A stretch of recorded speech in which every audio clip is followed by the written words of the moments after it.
Welcome to the Point Loma Church podcast. My name is R.O. Smith, and we are back with a new series to complement our Sunday sermon teaching, Earthwise, God's Call to Care for Creation. And we are inviting professionals and people from our community to share from their experience and explore how environmental stewardship is an act of justice, discipleship, and hope in Christ. And today is our final episode of that. Now, it's been cool because we actually got a response from a viewer. So this is from Carrie Brookshire, and she's referring back to Caroline's episode when we talked about ranch lands and the impact of cattle grazing on the environment and all that good stuff. And there was a couple of corrections she wanted to share. She talked about the Dust Bowl was not created by cattle overgrazing, which Caroline had mentioned, but rather by removing cattle from the land, and they planted rows of crops, and that planting of the crops is actually what caused the Dust Bowl, right? Because it became this industry, and the cattle wasn't there to be able to care for the land. Yeah, care for the land is that how I understand it.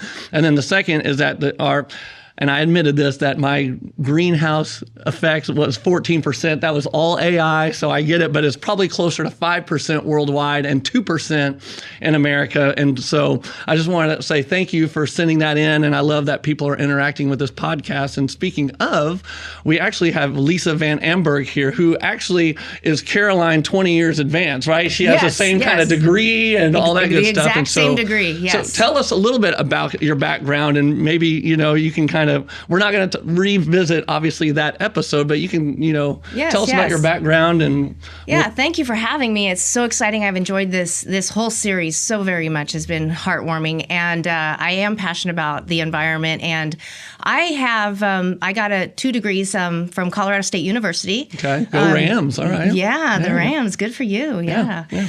Sunny Lubick days. Anyway, I got an undergrad in Rangeland ecology, and then I went on to do a master's degree as well in rangeland ecology with an emphasis in restoration, using cattle as a tool to restore ecosystems. That's so awesome. Yeah, it's a really, really interesting field, and there's a lot going on right now. Okay. But I've been nomadic in my career. I started with some research with the ARS in the shortgrass steppe, and I felt like research, unlike Caroline, a little boxy for me. I like the applied nature of it. And then I found myself stumbling into the Forest Service, and I worked for 15 years in the Forest Service with the ranchers that graze on public lands. And I'm a very, very staunch advocate of grazing on public lands. It is an asset to the American people. And so are our natural our national forests. So then I went, then I stumbled into San Diego and the Navy after I must have lost my mind. But you started rolling downhill from Colorado and ended up at the shore here. That's perfect. That's right. I've always loved the ocean. I've always wanted to live by the ocean. And I decided that San Diego would be the only place that I might want to live. And that took me into more of the political policy regulation world, where in San Diego, of course, there's open spaces, and the Navy owns a lot of those lands, and a lot of those threatened and endangered species that are still existing find refuge on those lands. So there's a lot of responsibility and stewardship that goes in. And then there's also a little known fact that there's an ag program, which I started in. I was hired in the ag program at the Navy. I transitioned out of it after a couple years, but all of the installations in Navy lands, they are surrounded by ag lands. And they have local farmers that farm and graze on those lands, and they work in united with the United States government. Wow. Okay, so real quick, just geography of San Diego, because I do not know. What are the ag lands? Where are a lot of the ag lands in San Diego that we would be like, oh, I wouldn't even have thought of that? Well, so Pendleton has ag lands that surround it. That would make sense. I would see and that. they're actually, it's in Orange County. Has some up there, and a lot of those are because I worked on over the horizon. So I worked in Nevada, Arizona, in arid ecosystems, and in Fallbrook. I don't know, people of course know where Fallbrook is. They have a grazing system. They have local ranchers. Right now they have a restorative rancher that is on that land. And they graze that to keep the grasses down for fire mitigation. Oh. Dude. Yeah. So awesome. Things you didn't know. Things we don't know. I love that. Okay, so it sounds like you've been in like environmental work. And so where did that stem from? Were you just a 5-year-old that all of a sudden just realized I love the environment? Like, where did that come from? I grew up in a small rural community in Kansas, and my both of my grandfathers were wheat farmers. Okay. My grandfather on my mother's side was a Siberian wheat farmer. He immigrated with my mother when they were 6 from a displaced persons camp in Germany. Wow. Yeah, great story. My grandmother, I like to say my grandmother survived Stalin. There's nothing I can't do. She actually got to the Ukraine. That's another podcast, by the way. Right, anyway. right. And then my on the other side of my family, my dad's family, they were farmers, just wheat farmers and God-fearing people, and went to the church and gathered and had food and lived in a little small town in Kansas called Hunter that I have recently taken charge of the farm, and that's where I'm going to finish my days, is out on the farm where they did. And so it's always been in my, I was outside as a kid. I didn't, indoors doesn't, and it still doesn't really suit me. Right. So I've always been outdoors. And is it just the stories they would tell was always connected to God and like absolutely. Okay, so it was like ingrained in you. And my town was a mile square, surrounded all by agriculture, and we had 6 churches. Okay. So you can imagine the enormity of God in my life. There was a lot of God in my life. Yes. God and farming. Okay, so you've been doing a lot of the ag, and you're going to eventually, end your days, as you say, on the farm. But currently, you are kind of in a startup business, trying to get a business going. I am. And what is this business called? This business is going to be called The Conscious Consumer. Love it already. Yes. Okay, so we know where it's coming from. Yes, okay? yes. And what are you wanting people to be conscious of as they consume? Explain that. This is difficult, and it's really a difficult thing to talk about without seeming kind of judgy and judgmental, like, why you?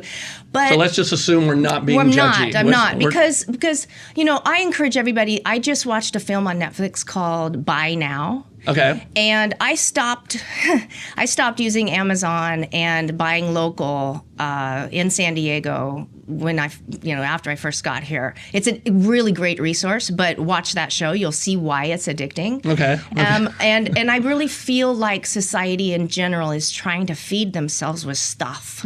And it's just where we've gone. But I think that people are starting to awaken to the fact that there's a lot of plastic and, Uber Eats, and you deliver the stuff to the door and it all goes in the trash, and instant food you can make because people are so busy. And I think COVID was a really awakening of how we can slow down and spend time with our families. But now that COVID has been gone for a few years, you see the same things coming back up. Right. And for me, I have always lived very simple.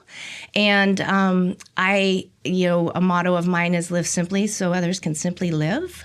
And just really thinking about what I'm putting into the environment. Because when I worked at the Forest Service, I got to work with some of the most amazing people in the world, and I got to see some of the most amazing thing. I was horseback. We would live out there for a week. I mean, it was just, and so to see the environment in the way that I've had the opportunity that God has given me to love it so much. When I buy something, I don't just buy something for what's inside of something. I think about what is the cradle to grave that container is going to be in? How can I use that container in the future? And there are a lot of great resources in San Diego. Zero Waste San Diego online. You can go. They have a ton of resources. Okay. So I look at things as vessels. And if you come into my house, I've got vessels everywhere and everything's reused. It drives people that live with me crazy. I hide stuff, but my dad said that my grandmother used to do this as well. Okay. She lived through the Dust Bowl in Kansas and the Great Depression. And I'm with my 98-year-old uncle right now, and he lived through all of that. And it's just a different way of, there is no away. We tend to forget that. A big thing for you is this thing called upcycling. Yes. Right. So what is upcycling first? And then I want to ask after that, what's the difference between upcycling and recycling? So let's go upcycling. What is upcycling first? Upcycling it's actually taken off. And I want to give San Diego a plug because they have, during COVID, because my time was a little more flexible with the government, I was able to take some sewing classes because I've always liked to sew. And the textile industry, what is called fast fashion, things are so cheap at the store right now. People just go buy an outfit, wear it once, get rid of it, and then it goes. It's really sickening to see how I wasn't as aware of that side of it until I took this sewing class at the community college. They're free, and I've met some incredible women and men in there. And San Diego is upcycling. There you can go. There are so many brilliant artists that are using all kinds of things. So upcycling is basically taking something that people see no use in anymore and putting it into art. And that could be, going to the secondhand store and buying these pictures that people discard, painting over them and creating your new art. I don't do that kind of mode, but there are people who do. And they are fantastically talented. There are glass blowers that are finding glass that in places. And for me, I went to the textile world because I do like to sew. And I started seeing opportunities everywhere. And my guy works in the media. So he goes to all these concerts, and he's an AV guy, and he gets these T-shirts from every single time he goes. He gets a T-shirt. Well, he wants the logo, but he doesn't really want the whole T-shirt. So I take the rest of the T-shirt. I would make stuff with the logos, jackets, and things like that. And people really start to take notice, say, oh, I really like that. And one of the jackets that I made for him, somebody offered him $200 on his back. Right now, I'll give you $200 for that jacket. No way. Yeah. So I thought, well, maybe I can make a business out of this. So I continued on with that journey, and I learned so much. Like, I didn't even know He's like, I'm wearing Lisa Amberg today. Anyway. But people, I didn't know when I went in how fabric was made. And I didn't know that. I love linen and I love natural fibers. I'm anti-plastic clothes, but I didn't know that linen was made out of flaxseed. And, so that was something new to me, how we do that. And that industry, India has really struggled with fast fashion and plastic. They don't do plastic, they do natural fibers. They're starting to rejuvenate their factories. They're starting to get back into it because China kind of took that over. And China took all our plastic and they turned it into clothes. They're brilliant, but they're not good for us. They aren't good for us to drink out of. They're not good for us to microwave in. Plastics are not my favorite. And I am really trying to get people away from plastics and giving them real things they can do, like taking used wetsuits that people aren't using anymore and I use glass bottles all the time. Well, they break, but I make sleeves for them so that they've got this neoprene sleeve on them. So even if they break, it doesn't go anywhere, it doesn't hurt anybody, and it also is it's a protection from breaking. So then with that, moving from that, what is the difference between upcycling and recycling? Because it sounds like... Right. So recycling is what they did with the plastic bottles, right? But think about the journey of that plastic bottle. You go to Costco and you buy a pallet of plastic bottles, and then they go into the recycling bin after you're done with them. And then they picked up by the trash man, and then the trash man takes them to the thing. And then the thing takes them to the ocean. And if you're in Kansas, that's a long way. Right. And then from the ocean, they take a boat ride over to China. And then I don't know what they do in China. But that's a lot of energy and effort. And what they do with those is they make those clothes, which also takes energy. They sometimes will make carpet that is, they call it all kinds of names, but at the end of the day, it's plastic from a petroleum product, right? So from cradle to grave, that's a lot of energy in plastic. And we, I think, have been lied to. When you recycle, it loses its value in what it is. Now, glass, aluminum, tin, those things recycle much more efficiently and effectively. Right. But plastic is an issue. Okay. And so that's the big one that I work with to try to eliminate those plastics. Right. And because when you do that, when you make carpet out of it, then that's the end of the life. Right. It can go nowhere else from there. It's done. It loses its integrity and it's done. So it's kind of a down cycle. And that's what they're calling it now too. It's a new term. As studying for this, I was like, downcycling, what's that? Yeah. And now it's kind of like unhoused versus homeless. Okay. You know, it's a different word for the same thing. Okay. Oh, interesting. Yeah, because I always think about this, and this is, because I'll think about plastics and glass and all that stuff. So I obviously, you always think like, well, glass can be heated and melted and made into other glass. Tin and steel, or, aluminum can be heated and made but plastic, you're like, how you'd always be like, don't light plastic, and like the smell of the smoke. It's so gross. I mean, in Oklahoma, sometimes we would do that. Sorry.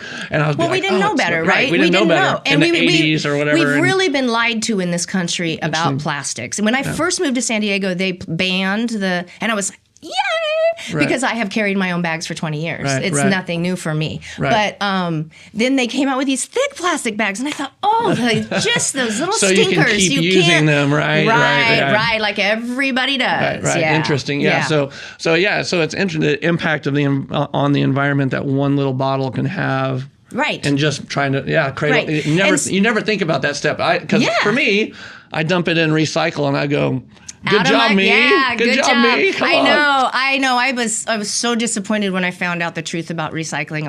I still do it, but I try really hard now not to even. I won't even use. I'm anti-single use. I'm pretty extreme. Right. Well, I was in this podcast. Me and a colleague were talking about recycling. We were talking about how, it's one of the questions of this whole series has been like, have we ever thought about where's our trash go? And Pastor Carla for 1 week said our trash goes to Africa or whatever. But I was just and obviously you see landfills and all that kind of stuff. And watch by now. Yeah, I know, right? But I was also, we were talking about recycles because we were going.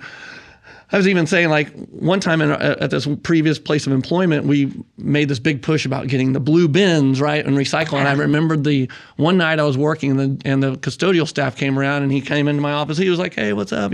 He takes my trash can, puts it in a trash bin, takes my recycle, puts it in the same one. And I was thinking yes. I remember thinking have I, am I missing something? Right. I just wonder when it goes to the Miramar landfills, are they going in the same place? Are they going in different, Very few of them get recycled effectively. It's been interesting. And I'm just I think that's, I heard a speaker say, if we don't care about where our trash and pollution are a spiritual issue. And so that's why it's important for us to know and ask the question, where does our trash go? Because that has big impact on us spiritually, and it was just fascinating. So yes. Okay, so a lot of this is super practical because this is our final episode, and so this is how can you change? How can we change? So we are busy, as you know, Absolutely. as you said, you're busy, we're all busy, and that kind of plays into this, dump art and recycling, pat on the back, but instead of here's where we are, let's go to here, but instead here's where we are, how can we get to that next step? What are some practical everyday things that we can do that maybe can help us lower our carbon footprint or our environmental impact? I would say support businesses that do some research on where your money is going and who it's supporting. Number one. Okay. Know what you're buying. Okay. That would be the first thing. The second thing I think it really. And how would we find that really quick? With the internet, you can do all kinds of things like that. So I can tell you that most corporations aren't too great at it. Right.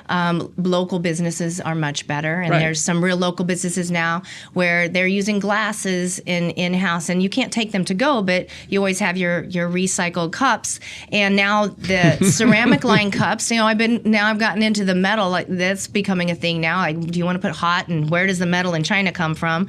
But you can, this mug is ceramic lined. Right. And just get in the habit of, bringing it in. And if the store won't let you bring bring your cup in, then don't go to the store. Okay. And there's so many local places in San Diego to do that. And I think a lot of San Diego's really they're into it because they see this beautiful ocean every day. If you're living here, you want to be part of the solution. Right. So it's a pretty easy place to find good resources. Okay.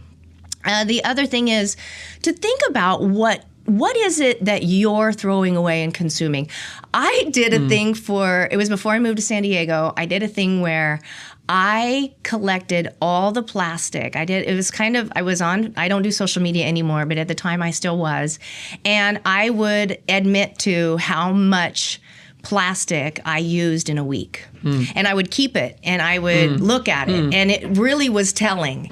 And it really changed me a lot just to say, ooh, I can do better. So film our lives and see how much. Right. And I, for instance, there's a certain kind of drinks I like. You'll always see me with a brown glass bottle that has a mushroom thing on it. And, I refill that all the time. I keep them. I've got 3 or 4 or 5 of them at a time, and I reuse them. So it's one of those things where you just have to. You do have to make a conscious effort. It does take a little time, but once you get in the habit of it, I can't tell you how many times I had to go back to my car to get my bag. Are you kidding me? Right. But keep tons of bags in your car. Right. Those things. And that's one of the impetuses of this business that I wanted to start was to make it easy for people and to make it face to face. I'm not interested in having an online business. I want a community-based business. I want to look people in the eye and see them smile when they get something and feel good about what they buy. And challenge yourself. This is a big one. This took me a minute. Challenge yourself to go into what I call a stuff store, right? A store that sells stuff. Okay. Right? I mean, we all need food, but stuff stores are, Ross, Marshalls, TJ Maxx, those things I call stuff stores, right? Okay. And just walk around and look at all the things you want and all the things you could get and walk out with nothing and see how that feels. That's an interesting thing to do. It's harder than you might think. Our psychology of our brain is very hunter-gatherer. We need this, we need this, we need this. Right. But if we walk out, we almost feel like, man, I failed and that was a waste of my life, or I failed. And lots of times I'll bring things up and sometimes I would even buy stuff and then I go home and I would return it because I'm like, I don't really need this. And I would have guilt. I would have guilt about it. So this has been, and then I have always been a huge secondhand shopper and a thrift storing. And so in California, thrifting is a little bit more challenging. When I lived in Colorado, it was wonderful because people grow out of their clothes during winter. They buy things in the summer, they grow or shrink or whatever, and then they give them away.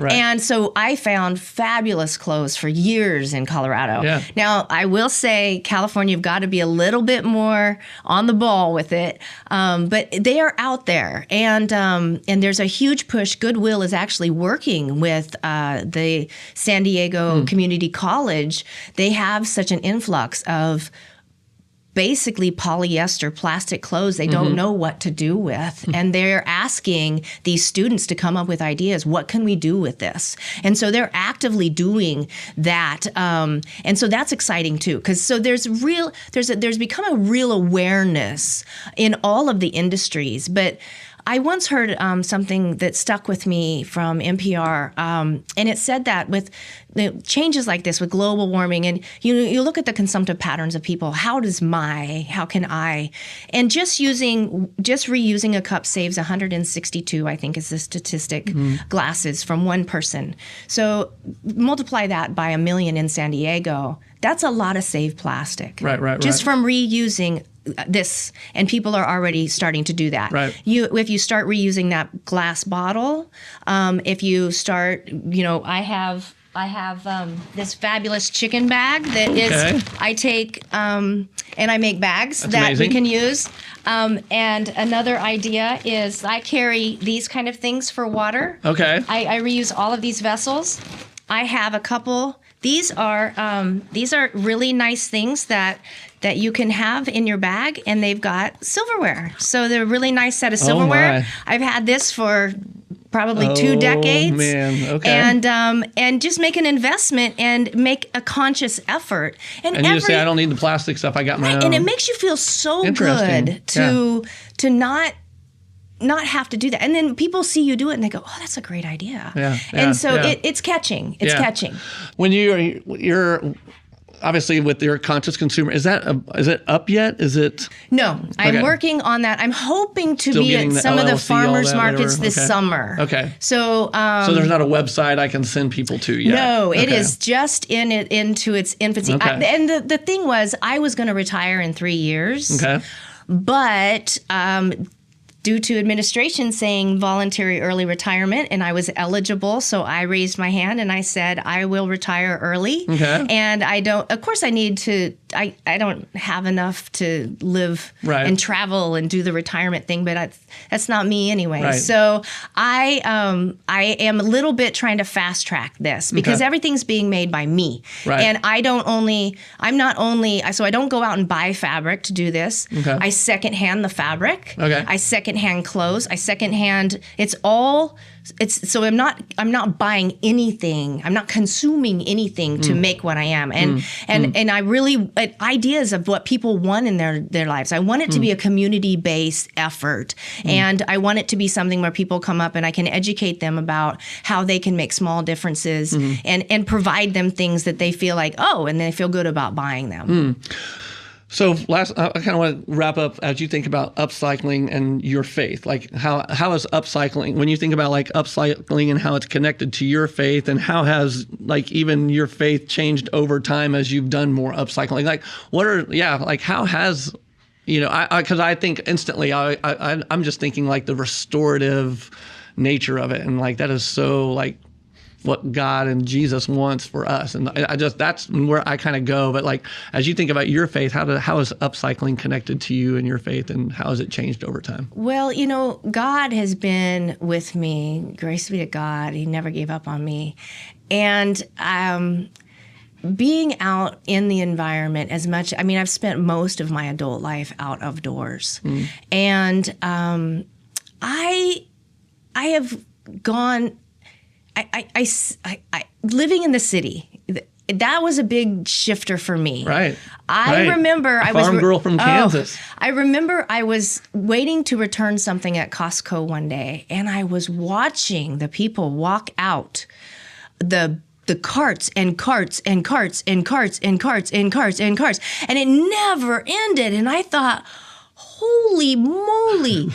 And when you think about this, I've worked in the mining industry, I've worked in ag industry, I've worked, with every single thing we see, touch, feel, eat, wear, live in, drive, it comes from the earth.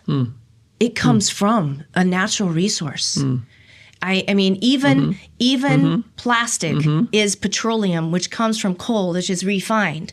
So when you think about that, when you walk into your home and you look around and all your, I stopped decorating for our holidays. I quit doing that. It's just not, I can't do it. Some people have, but when you look at the world that way, that God gave us, this is another quote, God gave us enough for everyone's needs, but not everyone's greeds. We really need that second sweater? As Pastor Carla said in her sermon recently. Right. And that's where I think God comes in, is really, really thinking about what do we need in our lives, not what we want in our lives. And why are we buying that? What is that feeling that we get when we purchase that? And can we feel that with something else? Can we feel that void with something other than stuff? And I think that's where God, for me, is, He will provide enough. And the land, as we saw in COVID, the land wants to live. It wants to thrive. It wants to give us everything that we have. And so we need to be a little bit more responsible, I think, in that. And I think God's eyes see all of that.